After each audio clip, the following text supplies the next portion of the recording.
Well, good morning, everybody. So I want to start with something that I think this room will be very familiar with, and I saw it happen in Idaho when I was in town in Boise just a couple weeks ago. But nothing like kicking off an event with this many friends in the room than with a group selfie.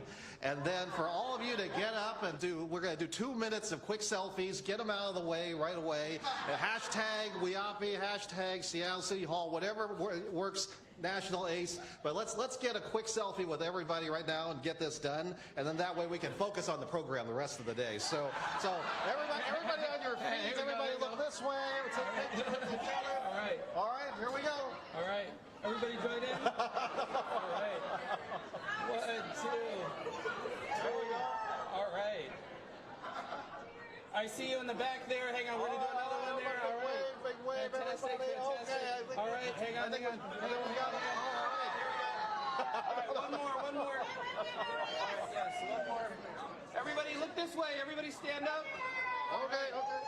Here we go. 1, 2, and 3. All right. Fantastic. All right, that'll work. Thank you, everybody.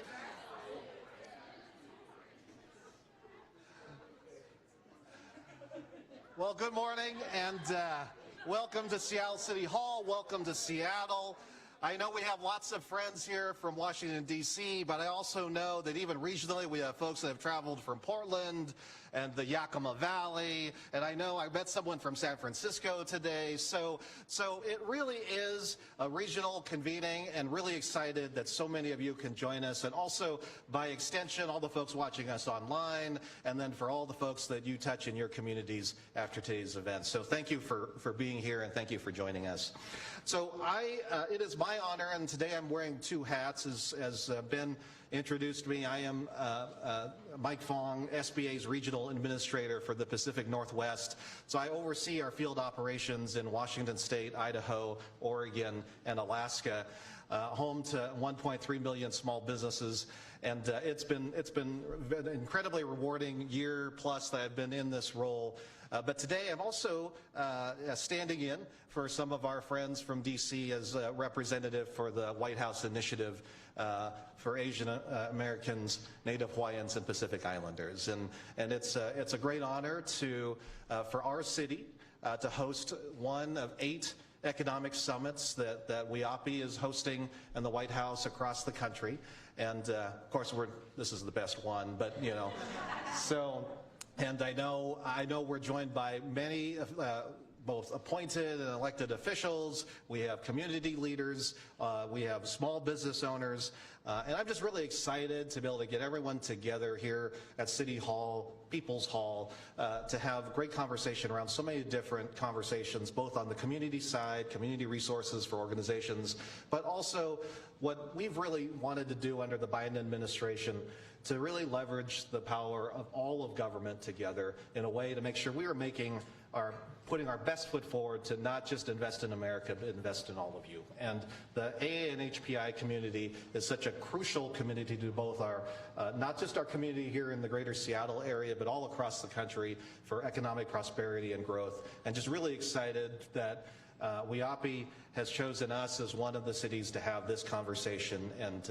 I'd just like to recognize the team from DC and our WHIAANHPI friends for picking Seattle as an economic summit location. So thank you.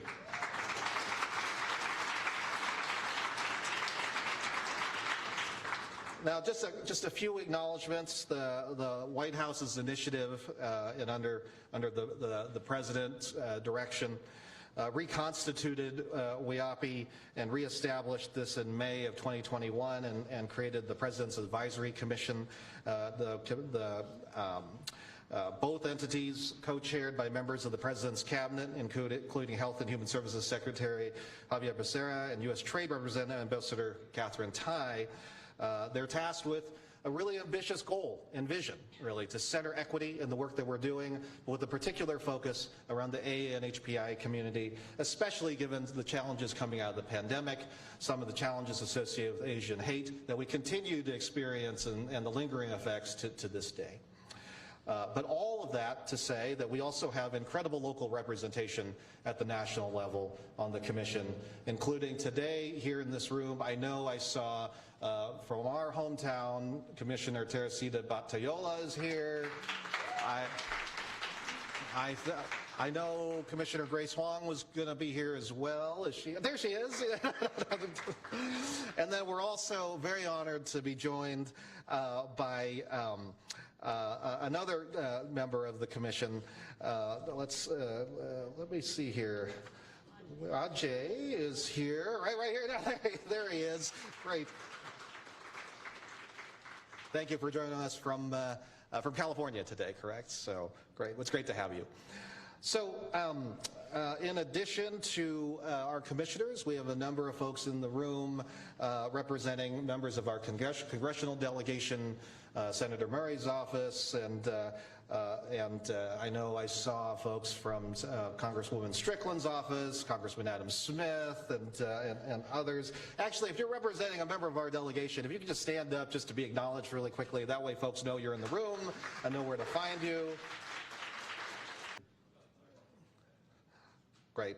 So I, again, want to emphasize that, throughout the day, really please take advantage of the opportunity, not just from our federal and state and local resource partners to engage around the topics that are so important to all of you in community, but also for your small businesses in terms of growth and expansion and your ideas and thoughts going forward. Whether you're launching a new small business or are looking to expand your existing operation, really take advantage of not only the government resources of the room through the conversations we're going to have, but also the networking opportunity. It's not often that we can have so many people from both nonprofit and private sector and government together, philanthropy, to be able to serve as a resource to meeting your goals and vision for what you want to accomplish in your communities, but also be a force multiplier for all of us in terms of what you learned today or who you meet today to bring back to your communities and engage as many folks as possible. We are really trying to leverage the opportunity here today to meet community where they are and be able to bring resource to you in the most effective and direct way possible. So, and just a few data points. In Washington State, we have 65,000 NHPI owned small businesses. This is up from roughly 45,000 just 5 years ago. So over 35% growth in just 5 years. And it really is a testament to the creativity, the innovation, the passion of small business ownership across our state. And that level of growth has been twice as fast as the overall small business growth in the state of Washington. So again, take advantage of today's conversations and let's keep growing the economy, but also growing jobs and opportunity in our region and all across Washington. So with that, I want to go ahead and we're going to start the day with, first of all, Shana from Senator Murray's office as a greeting from the Senator.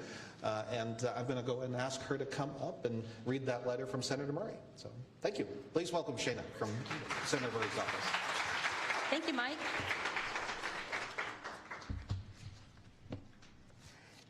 Good morning. I promise I'm going to be brief. You're probably going to hear that, but it will be true today. So this is a letter from Senator Murray. While I'm sorry I cannot join in person, I want to thank everyone who worked so hard to organize this event. I'm proud to say that Washington State has a thriving small business community and strong local economies across the state, and so much of that is thanks to the contributions of our Asian American, Native Hawaiian, and Pacific Islander communities. Events like these are an important reminder that when we work to expand opportunities for everyone, we all do better. I know the past few years have been tough, which is why I worked nonstop from the very outset of the pandemic to make sure resources were getting to the communities that needed help the most. Whether it was access to COVID testing and the vaccine, to ensuring that SBA prioritized relief dollars for small and minority-owned businesses, it was an all-hands-on-deck effort to make sure our small businesses not only kept their doors open, but could come back stronger than ever. We made great progress, but there's so much more to do. And whether that's delivering on a comprehensive national paid leave program or making childcare affordable for every family, I'm focused on key economic issues that will support every small business owner. I will also keep working with the Biden-Harris administration to ensure all small businesses, especially in the NHPI communities, have access to the tools and resources they need to be successful. From expanding language access across federal programs, prioritizing equity in the grant-making process across agencies, expanding outreach and engagement to AA and NHPI communities, and more. I'm so thankful to each and every one of you for the work you do to partner with our state and local leaders to make sure we're all doing everything we can to help our Asian American, Native Hawaiian, and Pacific Islander small businesses succeed in Washington state. And while I'm fighting for you over in that other Washington, I look forward to coming home to the better Washington and seeing you all as soon as possible. Thank you.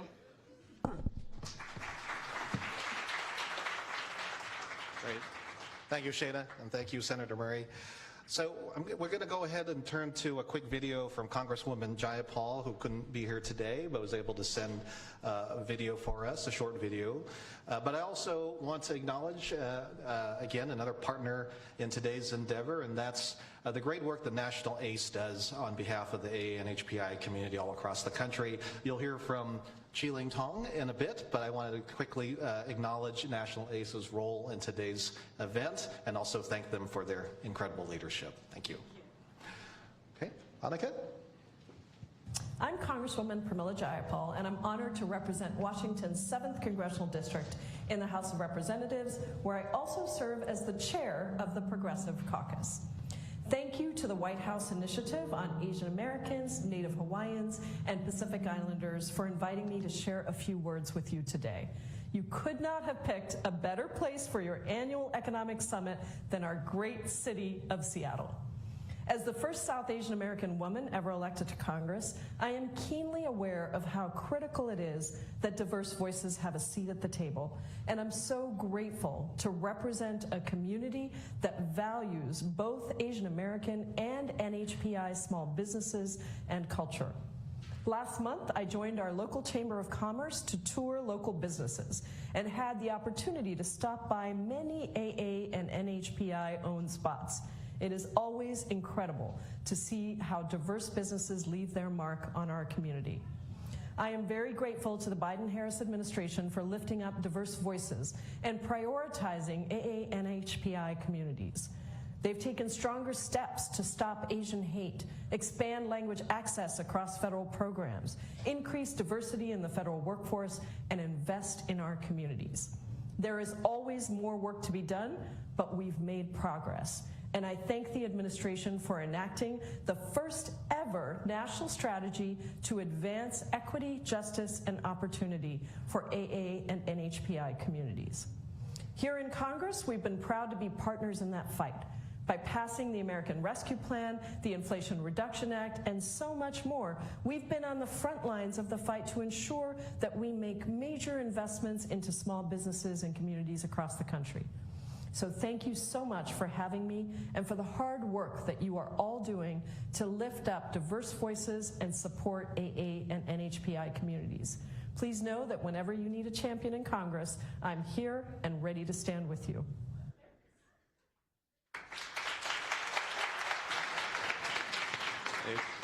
And thank you to Congresswoman Jayapal for that greeting. Now I'm going to bring up our next speaker. And true to form, we're already 15 minutes behind schedule, so we're we're right on, right as planned exactly. So I'm going to bring up my good friend Toshiko Hasegawa, who is Executive Director for the Washington State Commission for Asian Pacific American Affairs and also Commissioner for the Port of Seattle. Toshiko, here you go. Thank you, Mike. Good morning, beautiful community.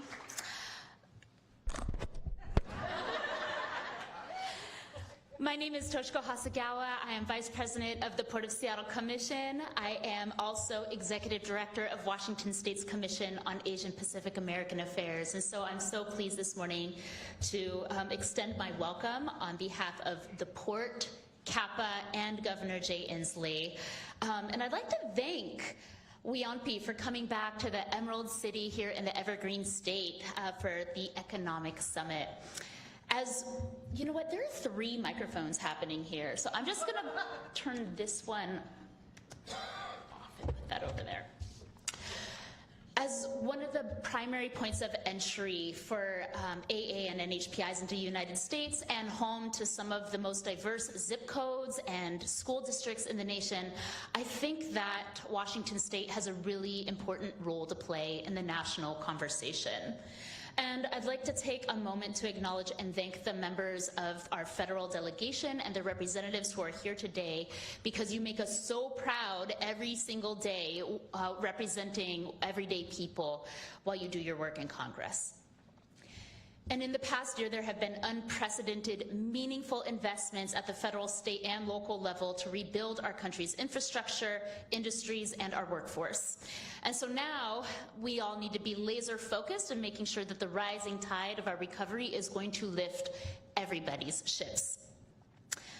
So this morning, I would just like to frame the ensuing conversation with some foundational knowledge about AA and NHPI community demography, because the trends that we observe here in Washington State are a microcosm for what we're observing nationwide.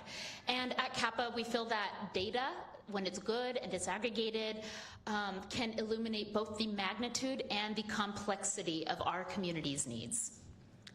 According to Kappa's report based on 2020 census data and supplemented by 2020 American Community Survey data, Asian, Native Hawaiian, and Pacific Islander communities, alone or in combination with another race, have grown by about 40.76%, from about 675,000 people in 2010 to almost 950,000 people in 2020.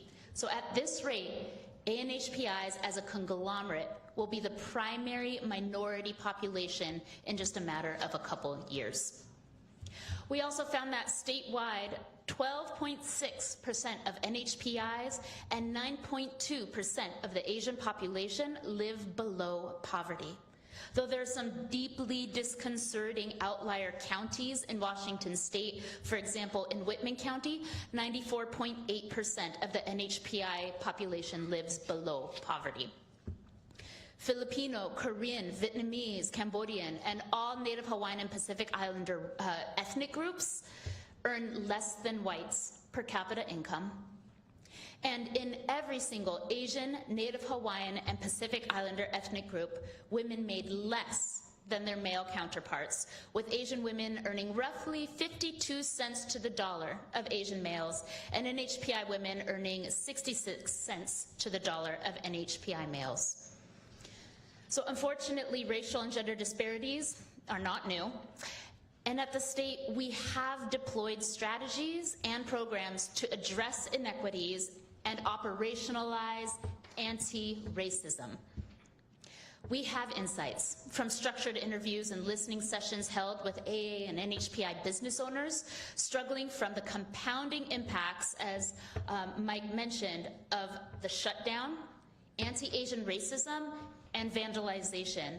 And we've also developed tools to be able to equip them with resources. To name just one of those resources, at Washington State, we now have Department of Commerce's Small Business Resiliency Network, whereby community-based organizations themselves provide technical support to minority businesses in a culturally specific way. And the feedback has been tremendous. Everyone here today comes to the table with insights and lessons learned to share. So I'm just going to leave you with a quote that I heard from a Pinay auntie who was organizing against human trafficking. She was speaking at an event in Tagalog through a translator, and what she said stuck with me. Economic empowerment leads to social justice. We have our work cut out for us, and I wish you all the very best for a meaningful program ahead. I'd now like to bring up my good friend and colleague, Port of Seattle President and Kappa Commissioner, Sam Cho.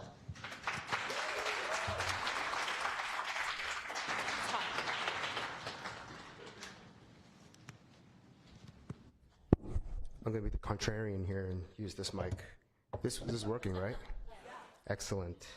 Thank you so much, Commissioner Hasegawa, for the introductions. Good morning. How's everyone doing? Great. My name is Sam Cho, President of the Port of Seattle Commission. First and foremost, I would just like to take a moment to thank the White House Initiative on Asian Americans, Native Hawaiians, and Pacific Islanders for choosing to bring their economic summit to our little corner of the country. I don't need to tell this audience this, but here in the Pacific Northwest, we take great pride in having a strong entrepreneurial spirit.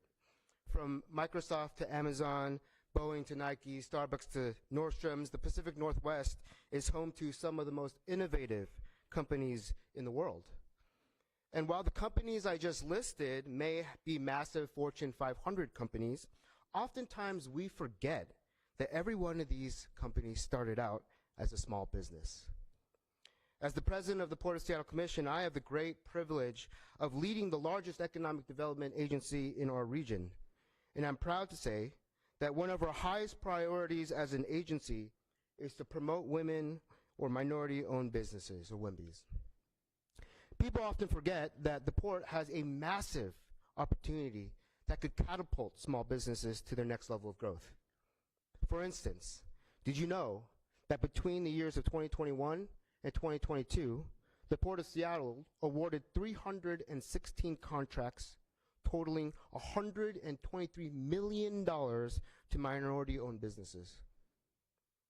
When it comes to our airport, dining and retail, 34% of our airport contracts are directly with WHIMBY businesses.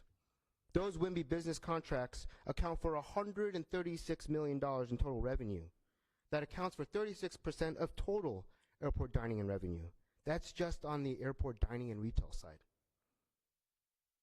Despite these big numbers, we at the Port of Seattle have ambitious goals to triple the number of WHIMBY business participation.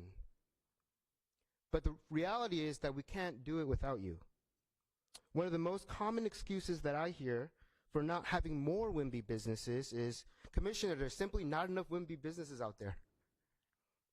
Well, I know that this community can show them what's up.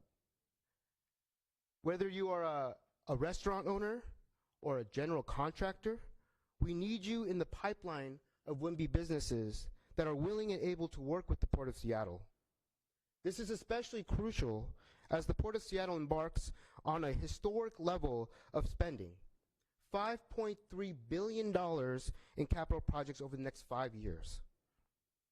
Later today, you'll hear in one of our breakout sessions from our very own Director of Diversity and Contracting, Mian Rice, on all the different ways that you can think about working with us at the Port. And as you'll learn from Mian, it's not easy to do business with the Port. But we are willing, ready, and able to provide you with the assistance you need to be successful as a WHIMBY business partner with the Port of Seattle. Not only are we working to promote WHIMBY businesses at the Port, but because we are a port, we're also working to help promote small businesses in exporting to international markets beyond our region. In fact, we are working in partnership with the U.S. Small Business Administration, Greater Seattle Partners, the City of Seattle, and the Washington State Department of Commerce to develop an export accelerator program that will help small businesses find new markets internationally and sell their products abroad. As a port authority, this is a service offering that we can provide given our expertise in supply chain and logistics. As a former business owner and a exporter myself, I may have a little bit of a bias towards this, promoting this program. But look, on a more serious note, it's been a tough 3 years for our community. You all know, as well as I do, that the COVID-19 pandemic and the anti-Asian hate had disproportionately hurt NHPI businesses, which is why I am so grateful for the Biden-Harris administration and the keen attention they are paying to our community. But I'm also grateful for you, for taking the time out of your day to be here with us in this moment. I'm sure many of you have your own businesses to run right now. And most importantly, I hope that this time together allows you to not only learn more about the resources that are available to you to grow your businesses, but also serves as a rare opportunity for you to voice your opinions, your concerns, and yes, even your complaints to these DC swamp creatures that have come to visit us. And I can say that because I used to be a DC swamp creature myself. And let me just say this, I can personally endorse, with many of these visitors here from DC being good friends and former colleagues of mine, that they will take your voice back to the White House and fight for you. So thank you again for being here. Thank you to the White House Initiative for being here. And I'm wishing everyone a fruitful economic summit. Thank you. Oh, excellent. And with that, I'd like to now introduce someone who really doesn't really need an introduction, but at least in the API business community, but I'd like to go ahead and introduce the President and CEO of National ACE, Chilling Tong.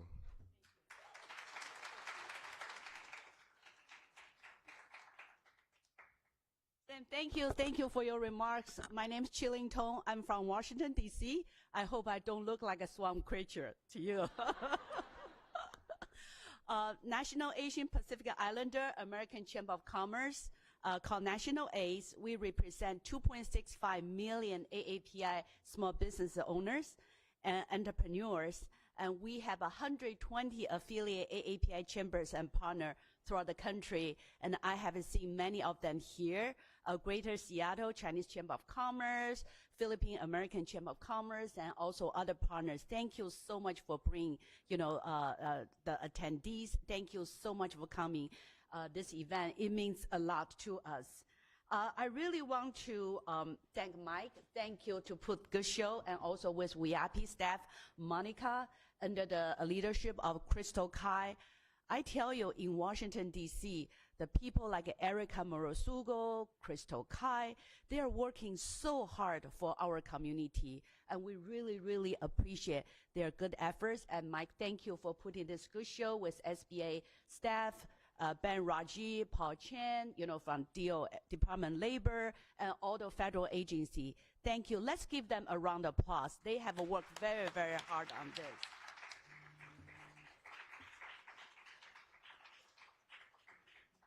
We want to use this opportunity for ANHPI entrepreneurs to have access to capital, access to contracting opportunities, and collaborate with the federal and local state government. On behalf of the entire AAPI business community, we just want to thank Biden-Harris administration. They have done so much for us. And this is the third White House Economic Summit put by WHIAANHPI and SBA. The first one was in Philadelphia, the second one was in Chicago, and third one, I'm sure this will be the best one because of all of you.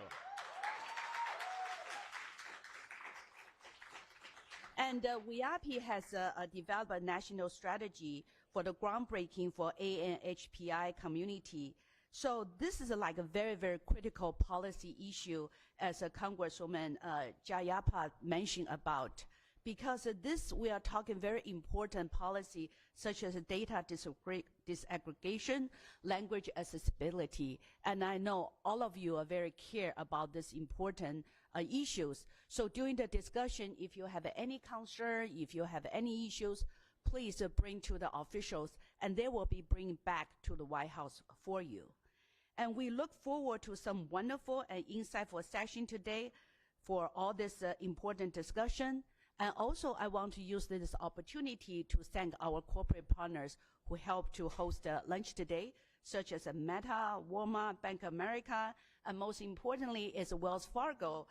Ruby Sapero was with me. Ruby, will you please wave your hands? Where are you? Thank you. We were at the White House at SBA Small Business, SBA's Women Business Summit, hosted by the White House and also SBA. And President Biden was here. He was so pleased to see so many great female small business owners. And I just want to let you know, you can see their effort. You probably don't have time to go to the White House, but they bring the White House to you, to Seattle. So let's thank them. And now I would like to have Mike Fang, my hero, the community leader and regional administrator of SBA, to continue the program. Thank you, Mike.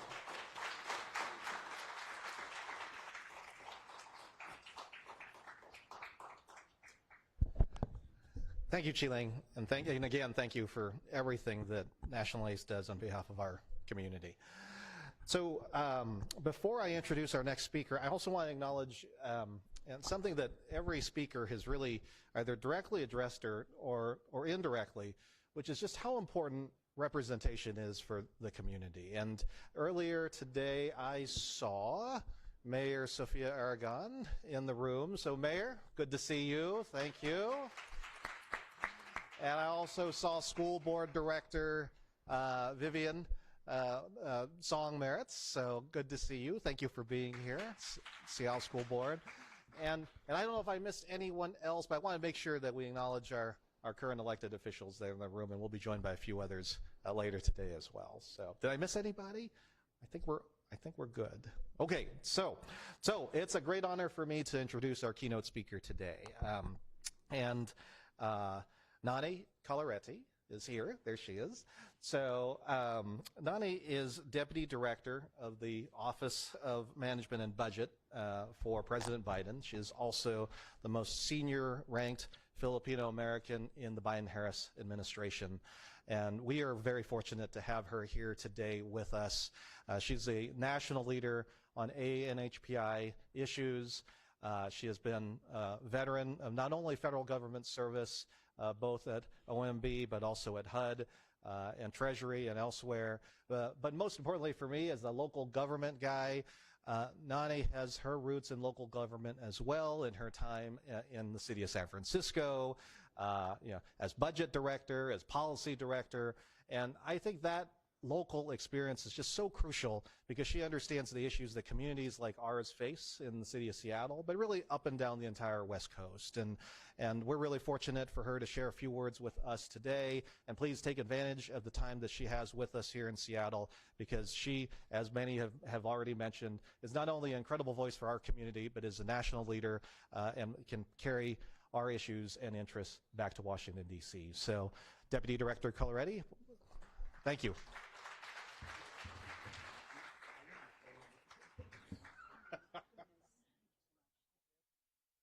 Thanks so much, Mike. That was such a kind introduction. And I did, when I walked into this city hall, I was like, this city hall is really different from San Francisco City Hall, which is where I spent a good 6 years and 10 years in the city and county of San Francisco. It is so modern and beautiful and just reminds me of Seattle. So I love this city, and it's just such an honor to be here today. So let me just first start out by saying thank you. Thank you to the teams at WHIAANHPI who are organizing this and who are organizing this across the country. Thank you to Mike and the Small Business Administration, to the Department of Treasury, to OSDBU, to all the members of the federal family who are here. Thank you to National ACE, such an important community partner for us. And thank you to the city of Seattle for organizing this, for letting us be here, for inviting me to be here today and share a few words. So this summit is in direct response to recommendations coming from, as Mike mentioned, the President's Advisory Commission on Asian American, Native Hawaiian, and Pacific Islanders. And I was so happy to walk in and find this card. I don't know if you got it, but I've already scanned and checked the links and everything, and everything you need to know is in here about this commission.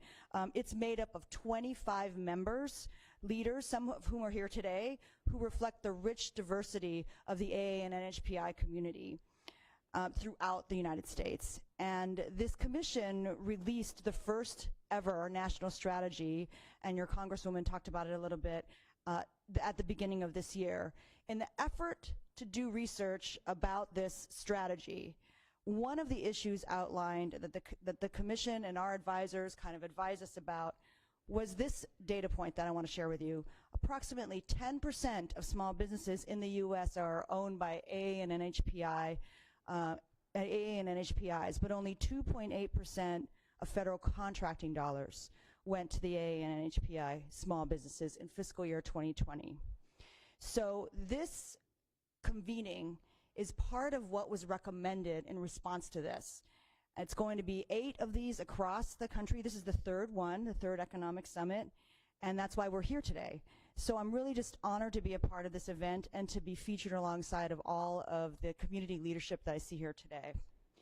So I come from an agency that you might not have heard of. It's called the Office of Management and Budget, and I'm currently the Deputy Director. This office is the largest part of the White House, so I come to you from the White House. And the President has called this office the Nerve Center of Government. Erica Mortsugu has called it the Nerd Center of Government because we deal with not just the budget, but with the management of government. We deal with procurement policy, which you'll be learning more about procurement today. And we implement a lot of different presidential initiatives out of the Office of Management and Budget. It's the largest part of the executive offices of the president. So I'll tell you a little bit about what we're working on. And as Mike mentioned, I come to you as the highest ranking Filipina American in the Biden-Harris administration. Thank you. I just want to say, I was also the highest ranking Filipina in the Obama administration, so I think we need, no, what I mean by that is we need more Filipinos in the federal government because, let's get some more in there. So I grew up in Hawaii, and I made my way to the mainland, as we call it over there, for college and graduate school, and ultimately to this job. And it's just thanks to the hard work of my parents, my grandparents, and my entire community, and just the support of my community to do the work that I do and do the work that I've been doing my entire career. I also come to you as someone who got to see small business in action. My mom was a home-based childcare provider, and she wanted to open up her own childcare center. She had worked for many years in a high-quality childcare center. She wanted to open up her own because she had a vision to just create a place that served children on a smaller scale, and she did that really well for about 25 years.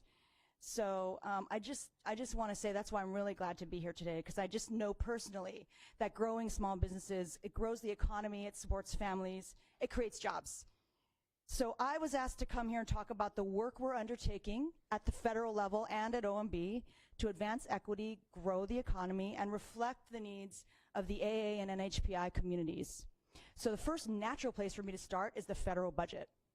So the president's budget is much more than a book of agencies and numbers and dollars. The budget provides a statement of values and policy for the Biden-Harris administration. It sets forth a template as to how we can invest in our communities and our families, from housing to healthcare to education and more. The budget contains investments and policies that touch the lives of every American and have key impacts for families, businesses, and communities. So 3 weeks ago, today, 3 weeks ago, we released the President's fiscal year 2024 budget, which is built on the President's commitment to grow the economy from the bottom up and the middle out rather than the top down. So President Biden's economic plan has already produced historical results for the American people. Under the President's leadership, we've added 12.4 million jobs, more jobs added in 2 years than any president has created in a 4-year term. And accordingly, the unemployment rate has fallen to 3.6%, which is near record lows. So in addition to that, we've already taken action to lower prescription drug costs, health insurance premiums, and energy bills, and while driving the healthcare uninsured rate to historic lows. The President's economic plan is also rebuilding American infrastructure, promoting workers, and fueling a manufacturing boom that's strengthening parts of the economy that have long been overlooked and left behind. The FY24 budget that we just released builds on this progress, and it details a roadmap to finish the job. It's built around 4 key values: investing in America, lowering costs for families, protecting Medicare and Social Security, and reducing the deficit. And it does all of this while ensuring that no one making under $400,000 a year pays a penny more in taxes. It will lower costs for working families, including for health insurance, childcare, prescription drugs, housing, college, energy, and much more, while at the same time protecting and strengthening Medicare and Social Security, which are benefits that seniors have paid into, as you know, their entire working lives.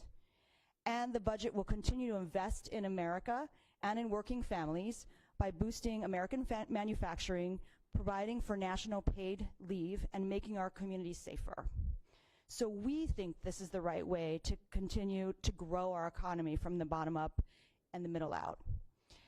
What I additionally want to talk about, though, is to highlight just a number of the specific provisions in our proposed budget that will benefit the AA and NHPI communities and small businesses, including those aimed at narrowing the racial wealth gap and increasing economic opportunity. So some of these highlights include an increase of $110 million to the capacity of the Minority Business Development Agency. That's one of the federal agencies that will be here today and participating in today's sessions, to establish new regional offices, support initiatives to foster economic resilience, and to bolster and expand services provided to minority-owned businesses through the Business Center program and rural business centers. The budget is also proposing to establish a new permanent Assistance to Indigenous Communities program at the Department of Commerce's Economic Development Administration, or EDA sometimes called. This is a new $20 million program that will focus solely on the economic development needs of indigenous communities, including Native Hawaiians and Pacific Islanders. The budget, I know, woohoo! The budget includes $341 million. It's an increase of $341 million for the Community Development Financial Institutions Fund, sometimes called CDFIs, which provide historically underserved and low-income communities access to credit, to capital, and financial support to grow businesses, increase affordable housing, and reinforce healthy neighborhood development. And I could just say, as my 10 years working in San Francisco, that that is really the truth. CDFIs are a big partner to local government and small businesses and to the community to do all of those things. Yeah. It's hard work, too, really hard work. The budget includes increased funding to strengthen language access services, to promote meaningful access to government programs, services, and benefits for individuals with limited English proficiency. That's a key pillar of the national strategy that I mentioned before. The budget also increases by $62 million, so it's over $252 billion, $252 million for the Department of Justice Civil Rights Division. These resources would support police reform via pattern or practice investigations, the prosecution of hate crimes, enforcement of voting rights, and efforts to provide equitable access to justice. And the budget also increases resources for the Census Bureau within the Department of Commerce. That will be for research and design work on the 2030 census, focused on better reaching and engaging historically undercounted populations, including Asian Americans and Native Hawaiian Pacific Islanders. So we know that investments like these are very important to reach diverse populations and to make our country stronger. But we're not waiting to pass the FY 2024 budget to make progress on these issues. So I want to take a moment to share with you what we're actually doing today to make measurable progress to advance policies that promote equity, reduce barriers to accessing federal services and programs, and build the capacity of AA and NHPI communities. So as you might know, since day one, President Biden has focused on a whole of government approach to advancing equity for underserved communities. We call that the Equity Executive Order, and we've released 2 of those now, and those are also online if you want to see them. And this really tries to address equity through agency policies, programs, and service delivery. So where I'm at, Office of Management and Budget, we co-lead this effort across the White House to hold agencies accountable for results, and we are starting to see some meaningful progress. We've seen more agencies commit to broader language access so that people can interact with the federal government in multiple languages. And just 2 months ago, we've released this national strategy, first ever strategy, to promote safety and equity for Asian American, Native Hawaiians, and Pacific Islander communities. And again, just check it out, it's right here. Super awesome. The strategy is basically the inaugural report from WHIAANHPI to the president, and it includes action plans from 32 federal agencies. It builds on the administration's broader equity agenda, and it details the much needed investments in NHPI communities and priorities. So that's why I keep referring to it, because it talks about what we want to do, and it also talks about what we have been doing, so that you don't have to wait for a budget to pass to know what we're working on already. Also at OMB, we co-lead something called the Equitable Data Working Group. And we helped develop a vision for equitable data to make disaggregated data the norm across government while also protecting privacy. We talked about this a little earlier today. Why should we care about disaggregated data? Particularly for the AA and NHPI community, we know that if we can't serve the community well, if we can't see the community. So we know that the aggregated data of AA and NHPI communities often obscure significant disparities between subgroups. So I'll just give you one example that was pretty compelling to me. Total cancer rates for AA and NHPIs are on average lower than non-Hispanic whites. However, disaggregated data shows that the rate of liver cancer for Laotian women is more than 9 times higher than non-Hispanic white women. So it's only by pulling this data apart, by disaggregating it, that we can uncover the problems that we're trying to solve and work on them more effectively. So finally, I want to highlight the ways in which we're leveraging the federal government's position as the largest consumer of goods and services in the world to build wealth for marginalized communities through federal contracting and procurement opportunities. So in the first year of the administration, the federal government awarded $62 billion in contracts to small disadvantaged businesses, including minority and women-owned businesses. And we're on track to reach our target of increasing the share of federal contracting dollars to these businesses by 50% by the year 2025. And in 2021, and I actually got this data from Mike, a speech that he gave or a blog that you gave, so I'll just quote you, Mike. In 2021, the federal government purchased more than $25 billion of goods and services from companies based in the Pacific Northwest, with $8.5 billion of that going to small businesses. So this is a very important region to help reach our goals of increasing the share of federal procurement to small disadvantaged businesses. So this commitment is sustained, and it is coming directly from the president's commitment to small businesses, grown right here in America. And as was mentioned earlier, just earlier this week, the president gathered Small Business Administration's second annual Women's Business Summit. So he gathered a bunch of small business owners into the White House, where he announced a whole bunch of new measures to support women-owned small businesses. So I am just thrilled to be here, to be part of this effort. I'm humbled by the work that you are doing every day, and I'm also just thrilled to work alongside of all the leadership that we talked about in the White House, across agencies and in Congress. And we can't do any of this without the input and engagement of leaders in the community like all of you, which is why today is so important. And I'm glad you're here, and I hope you stay for all of the fantastic sessions that are planned. And I just want to kind of leave you with a quote from President Biden, which he said earlier this week. He said that small businesses are the engine of our economy. They're the glue and the heart and the soul of our communities. So I hope that this economic summit provides you more ways to connect to the federal government and its resources. And I just want to say thanks for inviting me here today.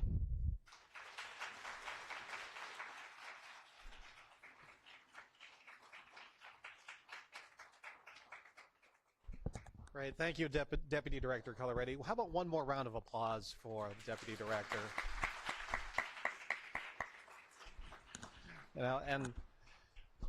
I just really appreciate the Deputy Director really emphasizing the work of the President and the different federal agencies. And I think the term to really bring it all together is just the intentionality the administration has around advancing equity, which is a perfect segue into our plenary that Commissioner Batayola will lead for us. And since we're just really rocking it right now, I think we're just going to go right through the transition break and just start the plenary, in part because I got to get us back on schedule, but also I think this is to keep this thing rolling. I think, Teresita, I'm going to turn this over to you, and you can bring on our guests for our opening plenary panel. So if folks can join us up here that are part of our panel, and Teresita, turn it over to you. Great.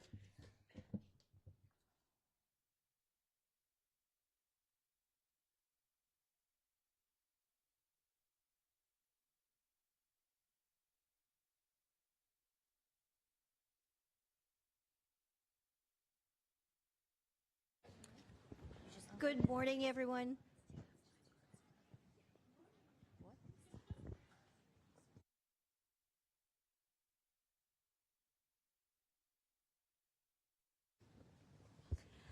All right, all of this prompting and tips. We have roughly 30 minutes for our panel, and I want to say thank you so much to everyone who spoke before us, to Senator Murray, to Congresswoman Jayapal for their greetings, and also for our speakers who set us up very nicely for this panel. This panel is about advancing equity through the federal government, and we will be talking about the importance of investing in Asian American, Native Hawaiian, Pacific Islander communities and the strategies that are applied by the respective organizations that are here with me today. But before I introduce myself and the panel, I really want to do some shout outs to the leadership of the White House Initiative, the White House itself, and the President's Advisory Commission on Asian Americans, Native Hawaiians, and Pacific Islanders. So you've heard Erika Moritsugu's name several times. In case you did not know, she's the Deputy Assistant and a Senior Advisor to the President, so she actually sees him on a regular basis, and same thing with the Vice President. Our co-chairs for the Presidential Commission itself on AA and NHPI are Health and Human Services Secretary Javier Becerra and U.S. Trade Representative Ambassador Catherine Tai. And you already heard that a couple of commissioners are here with me today, Grace Huang and AJ Pretoria was sitting in front earlier. My name is Teresita Batayola, and I'm one of 25 commissioners who are charged with uplifting the Asian American, Native Hawaiian, Pacific Islander communities by developing recommendations on policies, programs, and funding that we are preparing on a rolling basis. So instead of waiting a couple of years for us to produce a big book of recommendations, as recommendations are ready, we present them to the President, and the President and his cabinet members go ahead, review them, and greenlight them. And these economic summits are one of the early results of those recommendations. Part of what we are doing also is making sure that our communities are part of the engagement and are very active in considering and proposing, submitting ideas for those recommendations. And again, that is one of the purposes for today. Aside from my role on the commission, I'm also a trustee for Seattle Colleges and am recently retired from International Community Health Services, which is a federally qualified health center, and which is how I know one of our speakers. She was a very active, and I'm sure she still is, a very active partner to community health centers. And so I will start by introducing Sharon Turner. And Sharon is the Regional Director of Health and Human Services. HHS is cabinet-level executive branch department of the U.S. federal government with the goal of protecting the health of Americans and providing essential human services. Its motto is improving the health, safety, and well-being of America. She is double and maybe multiple-hatted also because she's the primary representative for the Secretary of HHS for Washington, Oregon, Idaho, and Alaska, and she also serves as the head of the Regional Office of Intergovernmental and External Affairs. Next, I will go to Michael Look on my extreme right. Michael is the Deputy Regional Administrator of Housing and Urban Development. HUD is the federal agency responsible for national policy and programs that address America's housing needs, that improve and develop the nation's communities and enforce fair housing laws.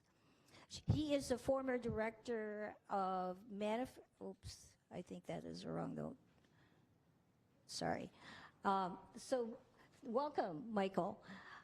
Next to me is Casey Sixkiller, the Regional Administrator of the Environmental Protection Agency. Mission of EPA is to protect human health and the environment. He is an enrolled citizen of the Cherokee Nation and a former deputy mayor here in the city of Seattle. Then on my left is Frank Boykin, Director of the U.S. Minority Business Development Agency, MBDA, which is part of the U.S. Department of Commerce, and it's dedicated to advancing the establishment and growth of minority-owned firms. He's the former Director of Manufacturing Industrial Council at Tacoma-Pierce County Chamber of Commerce. And at my extreme left is Philip Kim, Senior Advisor, Office of Public Engagement, the White House. The Office of Public Engagement supports the President's goal of building a government that is inclusive, transparent, accountable, and responsible to its citizens. So please welcome our panel, and we will start the discussion pretty quickly. This past January, WHIAANHPI, in partnership with the Biden-Harris administration, released the first ever national strategy to advance equity, justice, and opportunity for NHPIs. So addressing this question to Sharon, Casey, and Michael, what are some ways your agency is advancing equity for NHPI communities? So Sharon? Good morning, everyone, and thank you, Commissioner Teresita. I'm happy to be here, and as in my introduction, I'm Sharon Turner, and I'm with HHS Regional Director, as well as with HHS Health Resources and Services Administration. One of the most, I would say, exciting news right now is that here recently, the HHS Office of the Intergovernmental and External Affairs just secured the location of the White House Initiative on Asian Americans, Native Hawaiians, and Pacific Islanders office within HHS IEA. So we're really excited that Crystal, as well as Monica and other team members, are part of HHS IEA. And I also want to announce that Region 10 has historically, as we've heard earlier from our previous speakers, Region 10 being the states of Washington, Alaska, Idaho, and Oregon, we are historically committed to providing and sustaining and establishing meaningful relationships with our Asian Americans, Hawaiian natives, and Pacific Islanders. With that being said, as we have talked about and identified the barcode for the report, there are a few areas that I do want to highlight that is currently happening within HHS. The Food and Drug Administration developed a culturally and linguistically tailored COVID-19 messages in several languages during addressing the COVID-19 pandemic. And I also want to note that HRSA, Health Resources and Services Administration, also through the Pacific Basin Telehealth Resource Center, has a translation toolkit. And then recently, CMS implemented a new cultural competency training for marketplace agents and brokers participating in the marketplace for the Plan 2023. These highlights are important for cultural and linguistic competence when addressing the marketplace consumers and with eligibility, enrollment, and post-enrollment issues. And I also want to note that that training actually took place here in Region 10 in Alaska with one of our federally facilitated health insurance marketplace.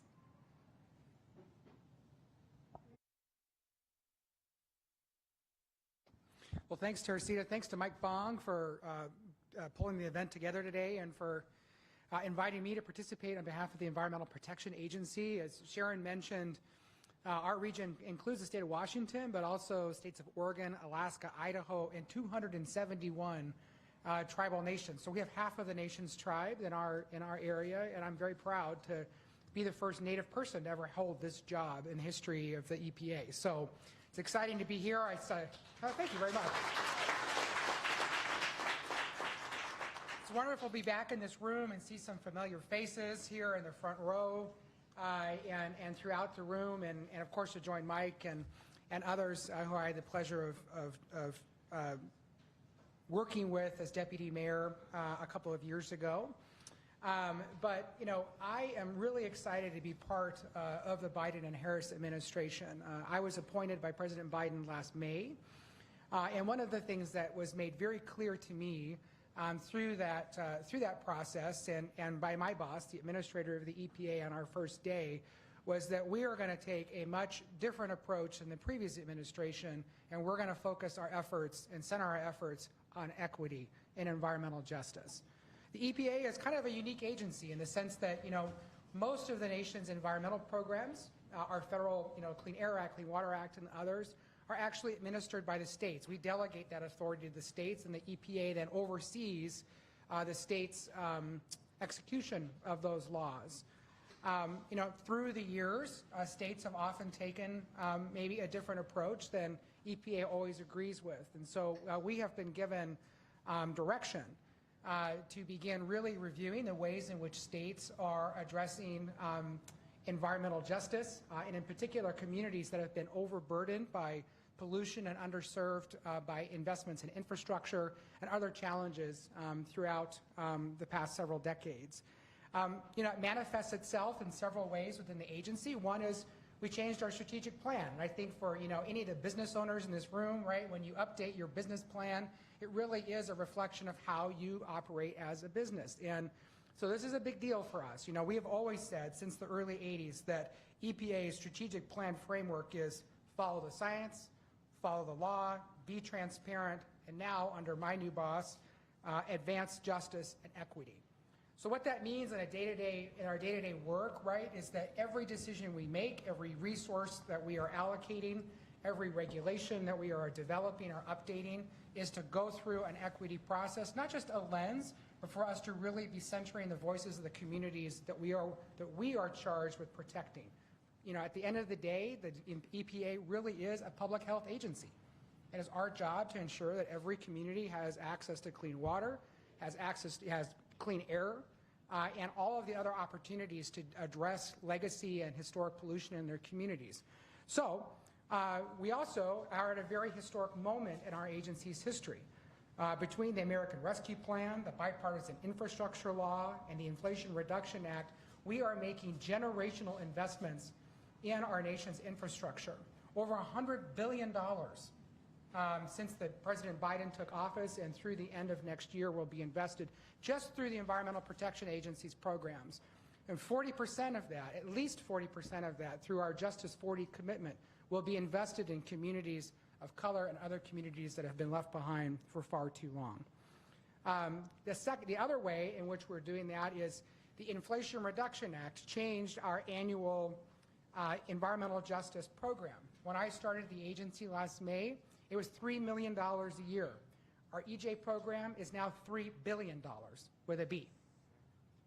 So we are now creating opportunities. We have multiple grant opportunities open right now, and then we'll continue to open throughout the course of this year that finally give communities an opportunity and the funding to not just be at the table, but to help drive the solutions to address legacy pollution and other concerns in your communities. This has never been done before. And I'm really excited that here in Region 10, we have a number of environmental justice communities and leaders and advocates who are really taking this opportunity and running with it. And I'm happy to talk more about that throughout the day or provide resources for folks to learn more. Lastly is how we're hiring. It is as Mike said, representation matters. And making sure that our workforce reflects the communities that we serve is a top priority, not just for the Biden-Harris administration, but for us here in Region 10 with our offices in Seattle. And I'm really proud of the fact that half of my senior leadership team are members of the NHPI community. I think I'm the only regional office that has that type of representation, certainly in the EPA, and I would probably argue across the federal government. And I think that does reflect the fact of the communities that we serve here. So I'm excited about the opportunity to be here and talk about our work, and looking forward to the rest of our panel. Well, great. Thank you. Michael? Thank you. Good morning. Michael Look, Deputy Regional Administrator, U.S. Housing and Urban Development. So what does housing have to do with economic success? Well, without housing, I would argue it's hard to have economic success, because if you're worried about where you're going to sleep at night, you can't be thinking about strategic plans for your small business or growing your small business, et cetera. And then when you do achieve economic success, we hope that you would take that success and live the life that you want and live where you want without fear of discrimination. So housing comes before economic success, and hopefully housing comes after economic success. In terms of our efforts to ensure that you do have equitable access to housing, HUD has a number of initiatives underway. The first is called PAVE. It's Property Assessment and Valuation Equity. You've heard stories about appraisers who, when they go to homes that are owned by minority communities, the appraisal of the homes are a few $1,000s or a few tens of $1,000s less than if the client was a majority Caucasian person. The PAVE task force that HUD is a part of seeks to hold the industry accountable to equity and to valuing homes in a fair and honest way. We are hoping to educate consumers to watch out for discriminatory valuations. And if they do see that their white friends and neighbors are getting their homes valued more than their home, then they should take action. And we are empowering consumers to take action. We've made it clear that appraisers do fall under the requirements of the Federal Fair Housing Act, which means that they must appraise homes in a fair and equitable way, regardless of the ethnicity of the client. Another thing we're doing to ensure equitable access to housing is we have a proposal that's open for comment right now. It's called the Affirmatively Furthering Fair Housing Rule. And that seeks to enforce, again, provisions of the Fair Housing Act of 1968. It addresses historic patterns of discrimination in housing by not only forcing the people who use our dollars, not only forcing them to prohibit discrimination, but to affirmatively further fair housing, to not just say, no, you can't do it, but to remedy the past 100 years of discriminatory housing patterns in the country by looking at where ethnic minorities live and making sure that there's no concentration and that there's no forced concentration of racial segregation in their jurisdictions. We also have what's called the Section 3 program. Well, it's not a program, it's a requirement. Anybody who uses our dollars for construction, whether it be affordable housing or a community facility or anything of that nature, they must set targets for using businesses that are either owned by low and minority income persons or that are owned by residents of public housing or who employ a majority of their workforce as low and moderate income persons. So there are opportunities for small businesses in federal contracting, and if the project is funded by HUD, you should check it out. You should ask the contractor, the general contractor, about are they meeting their Section 3 goals. And of course, we are also taking a look at all of our literature. As was mentioned earlier today, the federal government as a whole is taking a look at language access. We are taking a look at language access for all of our documents, all of our consumer guides, our housing guides for persons of limited English-speaking abilities. So we are looking at that. And finally, One thing that is sort of not directly related, but I think is vitally important, whenever we do fund construction projects as the federal government, as HUD, we do require the payment of fair and prevailing wages to our workers. And that's important because the construction industry is heavily minority dominated. So we have inspectors who go out, check the payrolls to make sure that all the workers on federal construction projects funded by HUD are paid a fair and prevailing wage so that they aren't taken advantage of economically, they aren't being forced to rebate part of their wages back to the contractor, and that they are receiving benefits that they deserve. So those are just a few of the things that HUD is doing to advance equity. Thank you, Michael. So we've just heard an array of approaches and opportunities through 3 different agencies, and the road to economic equity and success definitely means access to funding and contracting opportunities, healthy housing, healthy environment, and resources for a healthy life. But now, Philip, I'm going to talk to you directly. If you can share with us what the Biden-Harris administration has achieved for our AA and HPI communities through very important landmark bills like the American Rescue Plan and the Bipartisan Infrastructure Law. Yeah, oh, there we go. Thank you. First, I want to say good morning, everybody. It is a true honor to be here in Seattle. This is my first economic summit, and I couldn't choose a better place to start, and so thank you for the opportunity.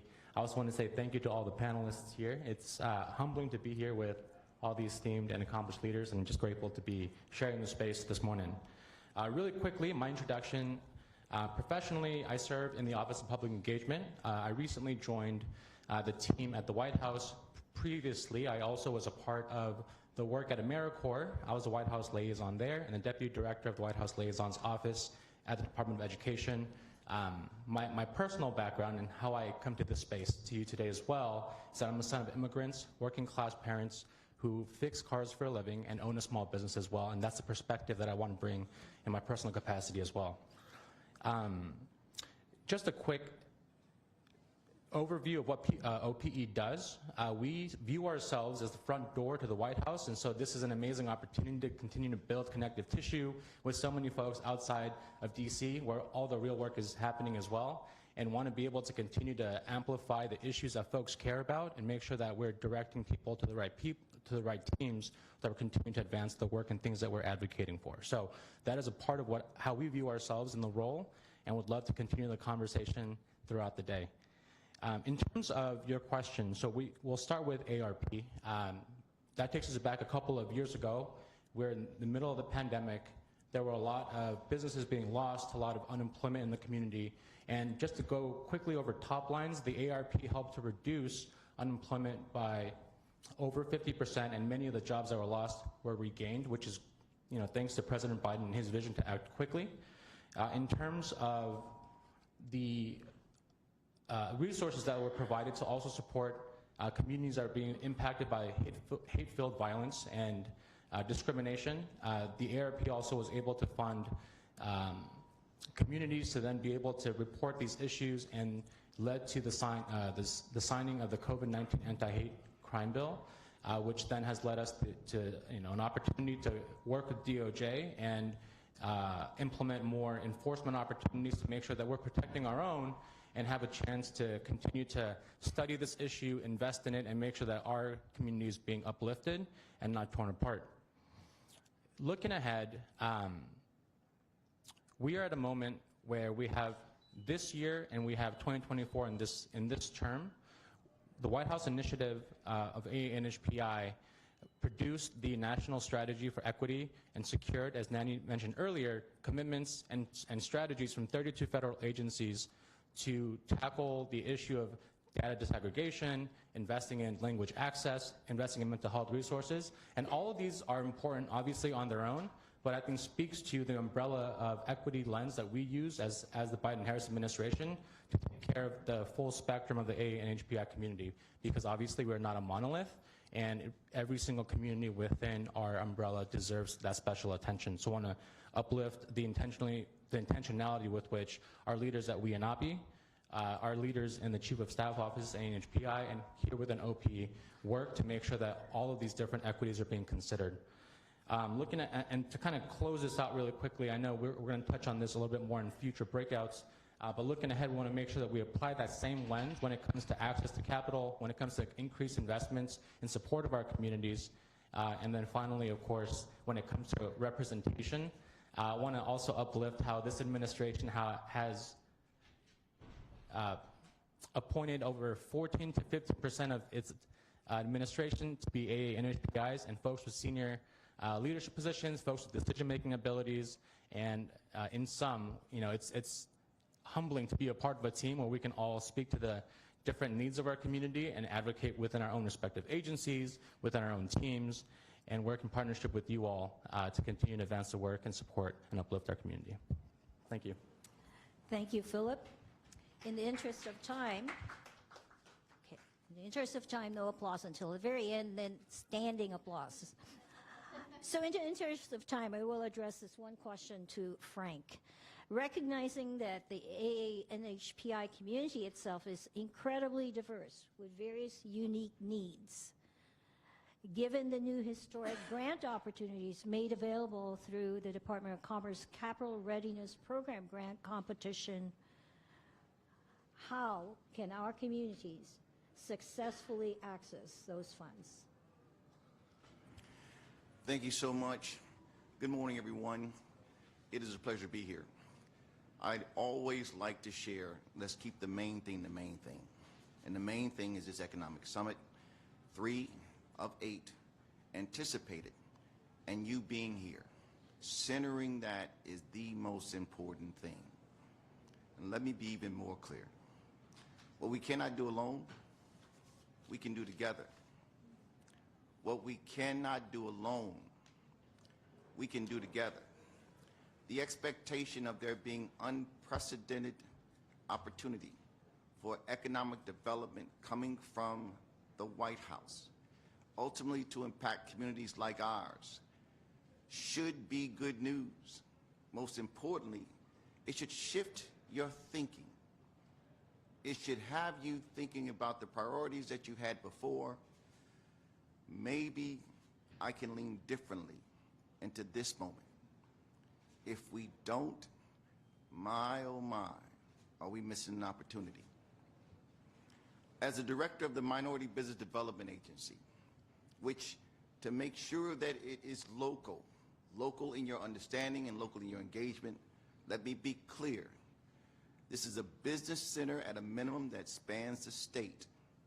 So if you're in the state and you have an interest in economic development, interest in entrepreneurship, interest in the challenges that say that if you want to lean into differently this moment, MBDA wants to make it a point to come alongside you and make the difference. The question has been around Minority Business Development Agency's Capital Readiness Program, a $93.5 million opportunity that's moved throughout the country, that has been positioned to expect that there is emulation of entities that can act as accelerators, that can act as incubators to push money into businesses that otherwise would have been left out, the least of, and underrepresented. MBDA is making it a point here locally to create those different agencies in a connected way, such that the silos and the underrepresentation stops.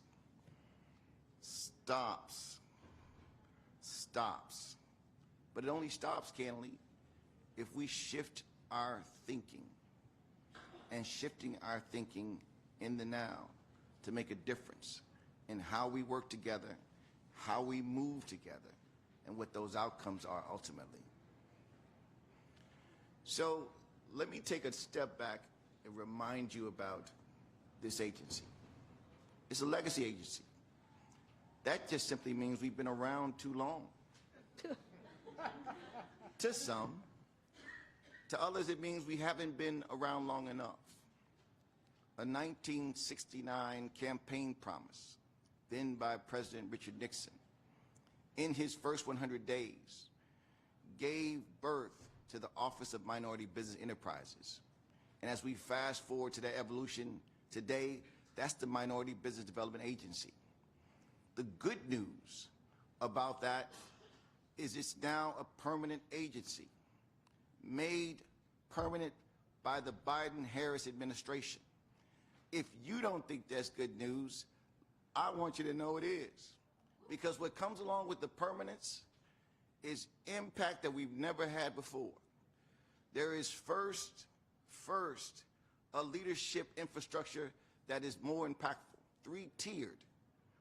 Secretary, Deputy Secretary, and Undersecretary Don Cravens, who leads our impact as Minority Business Development Agency and the business centers in which we run. We have an extraordinary opportunity with these efforts to meet people where they are, a second ingredient of what happened as a result of this MBE Act. That means we're creating rural centers, specialized centers, to be closer to the resources and those that need them to move businesses forward. That's important. And lastly, what comes along with that is a big stick. There's an expectation that we'll do things differently that started with infrastructure change, that was followed up with well-resourced opportunities, that we best move those resources into community and make the impact that we'd like to see. I think that we're doing that. I think there is opportunity for us to underscore how we can do it better, different, and special. But that, again, makes me bring you back into the equation so that it is not minimized. What we cannot do alone, we can do together. Thank you, Frank. Thank you.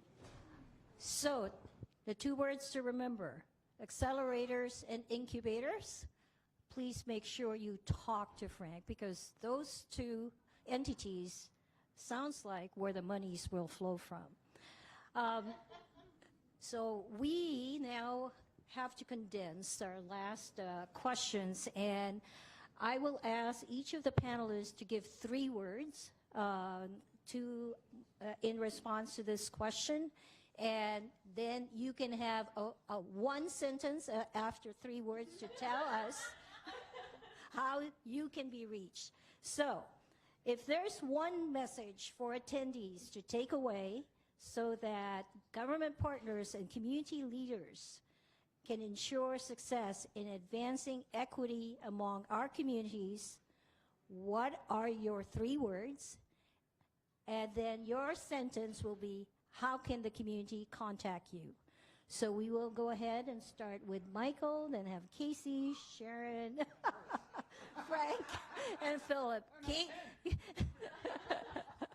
Go for it, Michael. All right, what a challenge. 3 words: attend, speak, and aware. Attend forums, attend webinars, attend listening sessions. Okay, that's more than 3 words. I'm sorry, okay. Okay, how do you reach me? How do you reach me? The HUD office locally is here in Seattle. You can reach us at 206-220-5101.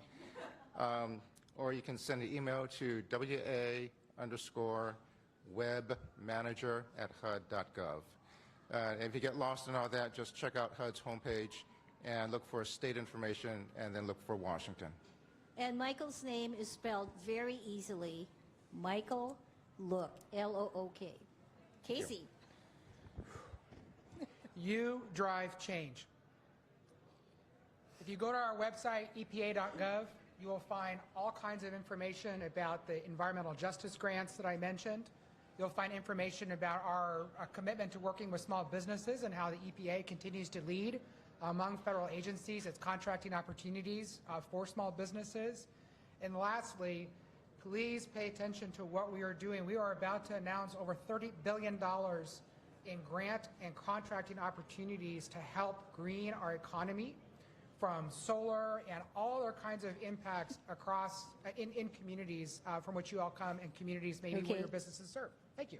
Hey, those were a lot of semicolons, okay? Spelling of his name. Sharon. I'm not going to follow the instructions either.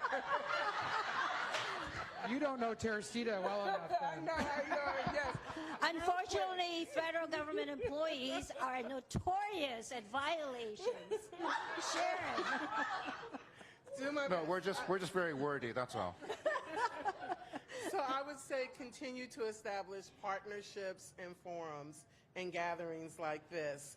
We have an upcoming event that's across 3 regions, 8, 9, and 10, that we will be inviting everyone to, where we can continue to have that cross-collaboration. So I didn't follow instructions. Get in touch with me, sturner@hrsa.gov. Thank you for giving your personal contact. Frank. Initiative is good. How do they reach you? I would like to say more, but I do not want to be called out. You are saying more. How do they contact you? You can contact me at FBOYKIN. That's my first initial of my first name and my last name, FBOYKIN. And at cityoftacoma.org. fboykin at cityoftacoma.org. Thank you, Frank. You bet. Philip. Keep on building. I think when we look at this group 10 years ago, wonder what it would look like. But the fact that we can come here and convene today like this gives me a lot of inspiration and hope. We're going to also be hosting a similar kind of forum in DC, May 3rd. We'd love to see you there. If you're interested, you can sign up through WHIAANHPI. Great. I just want to mention that the President's Advisory Commission on Asian Americans, Native Hawaiians, and Pacific Islanders have developed and are continuing to develop recommendations in the areas of belonging, inclusion, anti-Asian hate and anti-discrimination, economic equity, which is where this economic summit recommendation came from, health equity, language access, data disaggregation, and immigration and citizenship status. So please continue to look at our website and give us input and feedback on recommendations that we're making. As I mentioned earlier, we're doing it on a rolling basis so that the President and Vice President can benefit from those recommendations in as real time as possible. Thank you so much to my panelists, and thank you for what could be a more engaging discussion if we had more time, and I hope you take advantage of them as they are available. I think some of them are staying through the rest of the day. And now, I want your standing applause.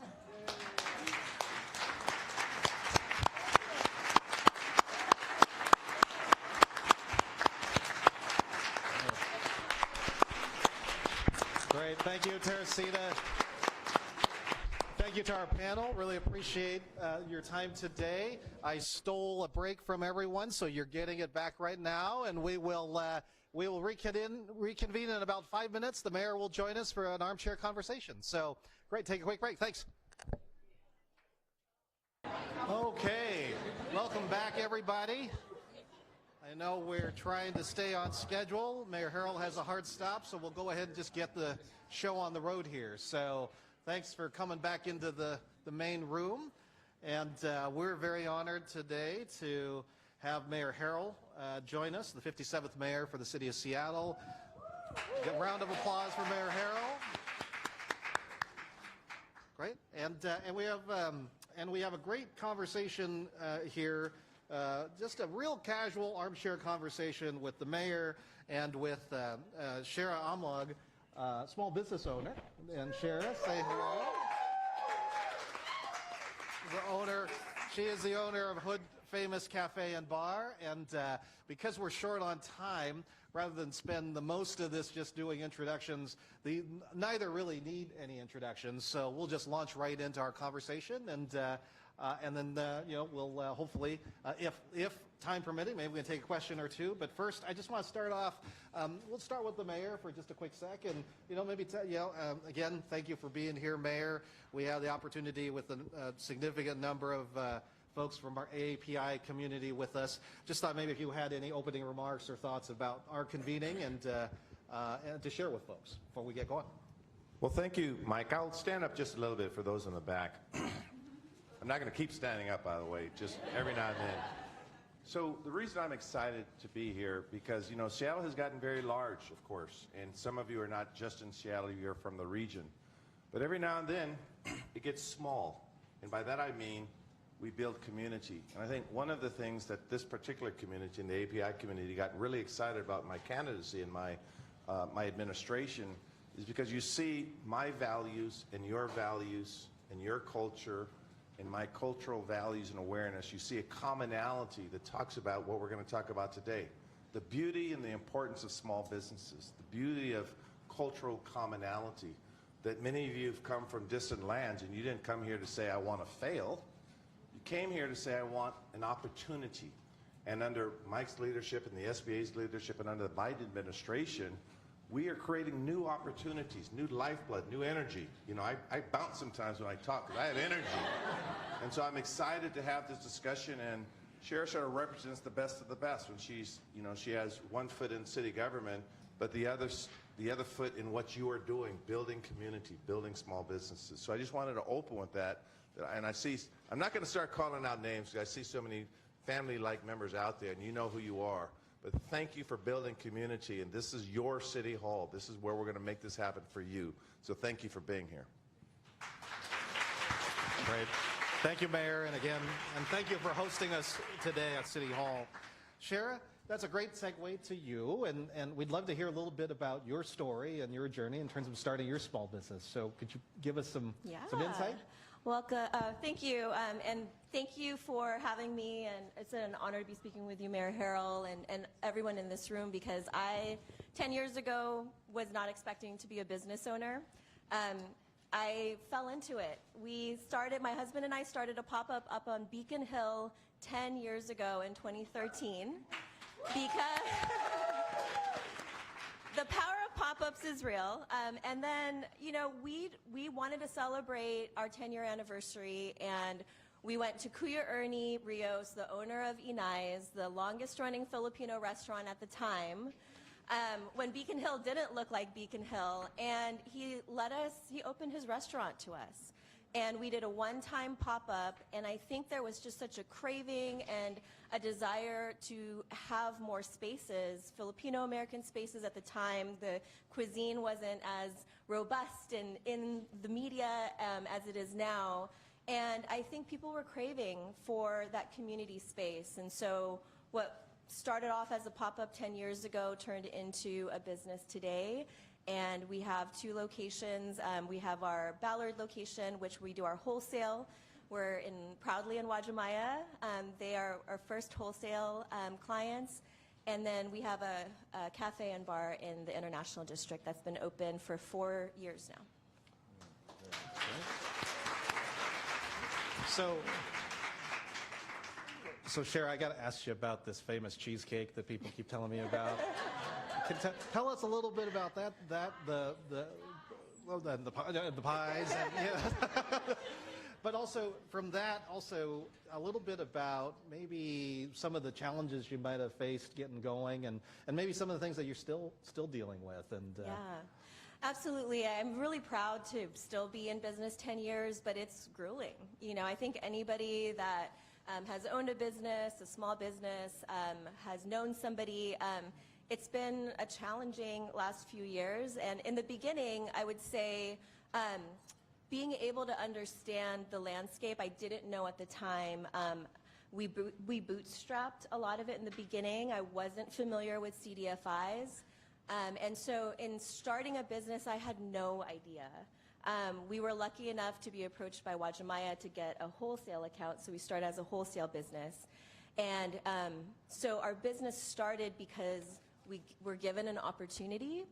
And I would say all across my journey, it's people opening doors and being able to access, and that's why being able to find access points and folks being able to understand what is available to them is so important, because folks will walk through the door as long as they know that it's there. And so I would say capital was really challenging in the beginning. You know, when I was first introduced to CDFIs, I had no idea what that process was, and it was really, looking back, I didn't know how risky I was. And it really, because I had no experience, you know, we were starting off as a pop-up, and it was really advocates in the CDFIs, so Business Impact Northwest, you know, Joe Tucker, Antoinette, my lender at Craft 3, when we got our second SBA loan, they vouched for me.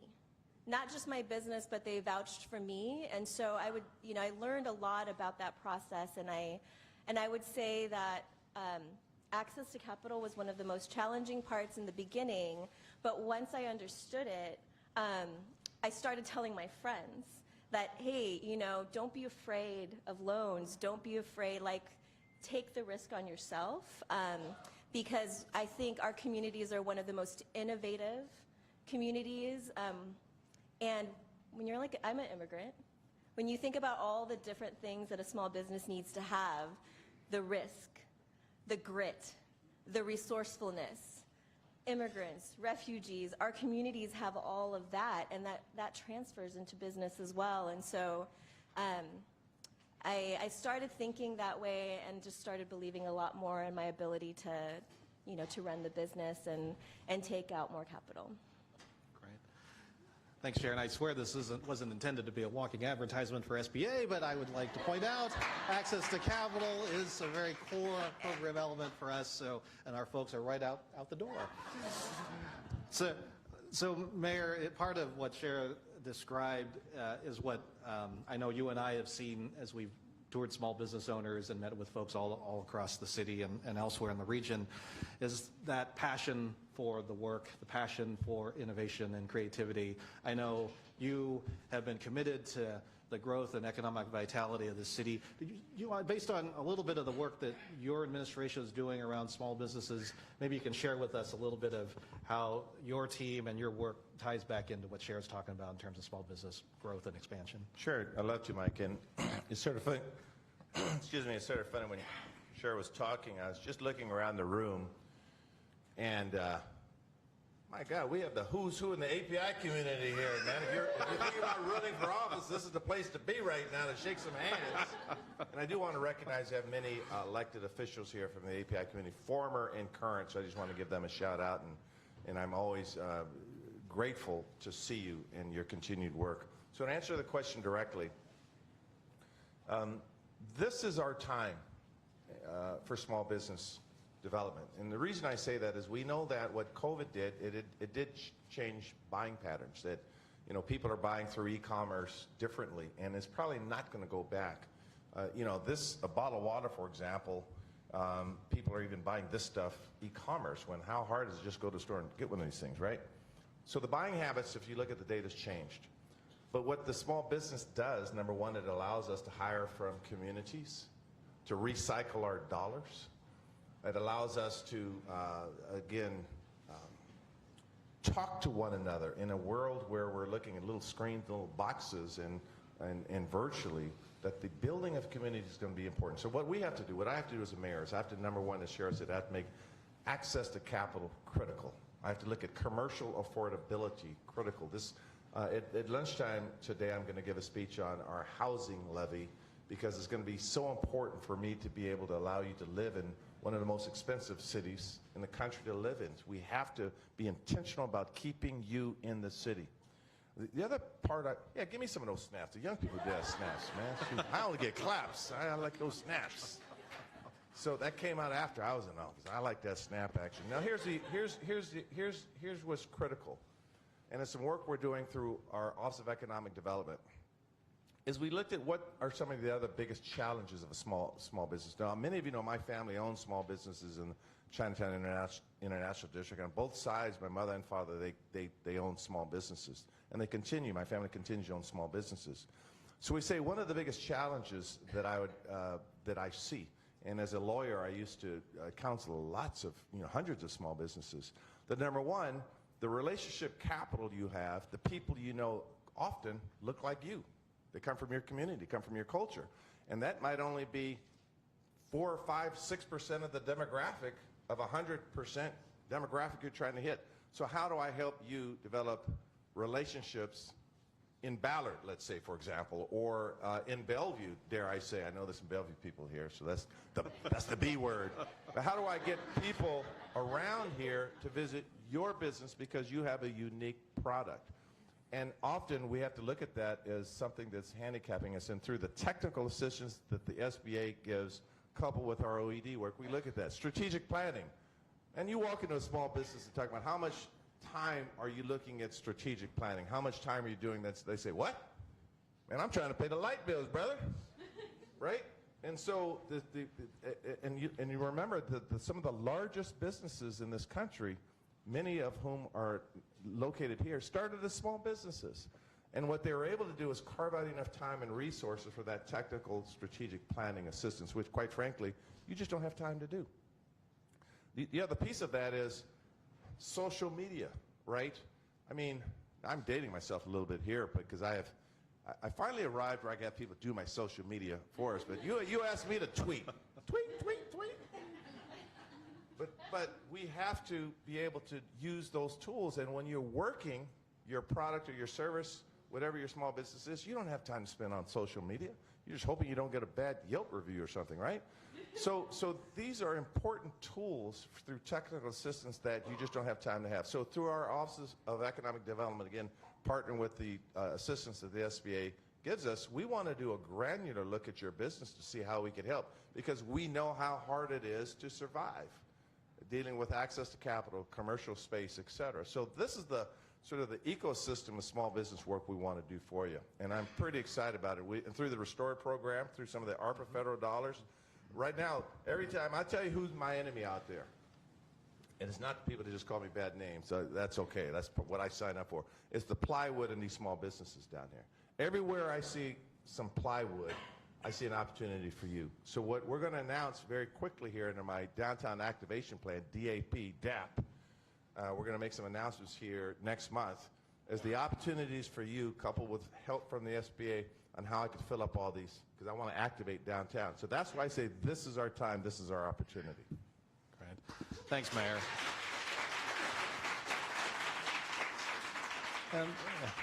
The mayor touching on really the full complement of resources and leveraging local government, federal government, public and private sector resources for economic growth is exactly what we want to start looking in terms of forward thinking as far as our economy and job growth and job creation. So Chair, I wanted to turn back to you. You've given us a little bit of perspective on sort of the start of your business and sort of some of the challenges you're facing, a little bit of the what's on the horizon, what's next for your business, and what you see are some opportunities. And I know for many of the business owners and resource partners out here, we're still trying to help move small businesses from the pandemic into adapting to a new world order, so to speak, but also resiliency going forward. And the work that the mayor's doing and the rest of us, I think, could benefit from some insight and perspective from you on the ground. So any thoughts? Yeah, I'd have to say that, businesses are still trying to recover. And, I think as I'm extremely grateful for the trajectory of my business, but it isn't, we also felt the impacts of it, and my story, and I know a lot of other business owners share the sentiment. When COVID hit, our revenue went down 50%. And we spent our 1 year in closed dining rooms. And although we are seeing more foot traffic, definitely in the summers, the cruise ships have been helping. We're right there on 5th, right across from the light rail station, and so we're able to kind of track and see the foot traffic, and we are seeing an upward trend, but we're not at the 2019 levels yet. And so I do want to make sure that folks still understand that businesses are definitely still struggling. You can walk into a business or a restaurant and see it full, and that's great, but it doesn't mean that they're thriving. And so I just want folks to still understand that, you know, to continue to still support and obviously, you know, celebrate that we're getting there, but folks are still trying to dig themselves out of a hole.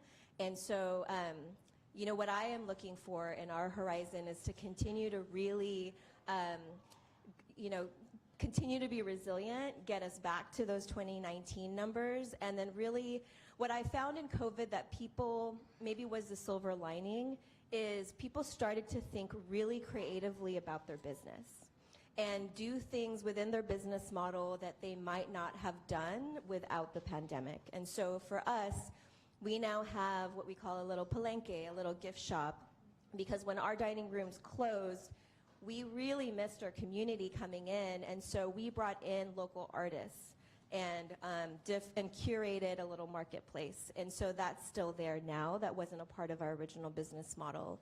And so, you know, we're hoping to continue to expand wholesale, but it's slow.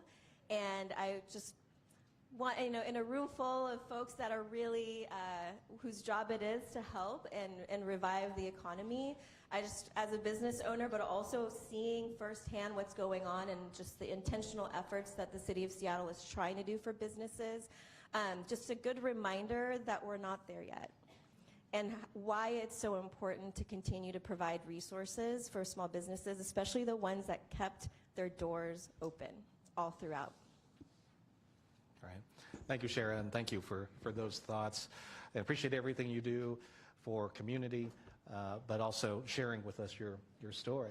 Mayor, I know our time with you is pretty brief today, but I want to make sure you don't, I do not want to be responsible for you being late to your next event, because I will be hearing it from your great team. So parting thoughts for us, given, you know, some of the, you know, our mission today is to make sure folks both know about the resources that we have across our federal government, but also vertically up and down state and local government. What do you want to leave our folks with as we kind of go through the rest of the sessions and planning, and also your thoughts in terms of just future vision on the small business realm? Thanks, Mike. I'll stand up once again, and I do apologize. I'm making a huge announcement again on our housing levy strategy, which is going to be probably the biggest investment that this city will be able to make toward the housing crisis, and so I have to go to another place for that. Now, having said that, so through our Seattle Restored program, we put around 30 minority-owned businesses, BIPOC businesses, small businesses in vacant storefronts. We're going to put 45 more. And so we're looking for opportunities for you to help me activate parts of the city that need activation. Now, we think that this is going to be, and quite candidly, a step not only in the right direction, but I talk constantly to mayors in other cities about what they're trying to do. And one reason why I'm so excited about Mike Fong, my friend and brother in the Biden administration and the SBA leaders here, is because we're looking at how we could change. I always say, give us resources, we can show the country what we can do with them here in Seattle. Because we have a vibrant API community. I make no bones about it when I talk about how they've worked with me my entire life. Funny story, when my grandparents had come here from Japan many, many years ago, they had a grocery store. And the grocery store was doing okay, but it wasn't doing what they were hoping it would do. And they realized that one thing would sell out all the time before the groceries, and that were flowers. And they said, let's scratch their head a little bit. And what they did was let's scrap the grocery store, and they went all in on the flower shops. And you may recall Garland Florists on Jackson Street. You may recall Cherryland Florists. Those are my mother's sisters. And they were thriving. Of course, the government did take them when they were interned during World War II. And I tell that story to say that the beauty of your businesses is you know how to be nimble. You know how to think on your feet. You know how to run a business more than others. We've seen it time and time again. That's the opportunity that our administration are committed to. So we have people inside the tent, so to speak, like Shara in our Office of Economic Development. We're working closely with the SBA. And I'm going to say this in my closing. If we fall short, give us a little grace. Because I have a tough job, right? I mean, it's one thing to just try to fill the potholes and make sure you're safe. And by the way, Harold, completely rejuvenate downtown, too. And, I forgot to tell you, you're down about 500 police officers, but keep everyone safe as well. That's okay, because our community, we don't make excuses. We take the hand that we're dealt and we work hard. There's no substitution for hard work. Everyone in this room knows that. There's no substitution for hard work, and all you want is to be treated fairly and have access to opportunity. That's what our administration is about. So this partnership, this guy's working me to death, by the way. He keeps, do this, do that, do this. It feels good because it is good. It's good work. So we look forward to partnering with you. Thank you for coming out. People that have worked in city government, thank you for being part of it, of what we're trying to do. And this community is awesome. So thank you very, very much for being here today. Thank you. Thank you, Mayor Harrell.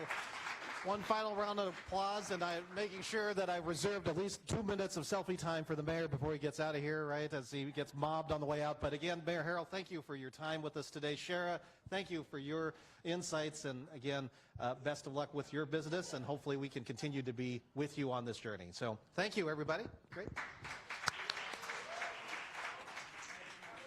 Yes, let's do it.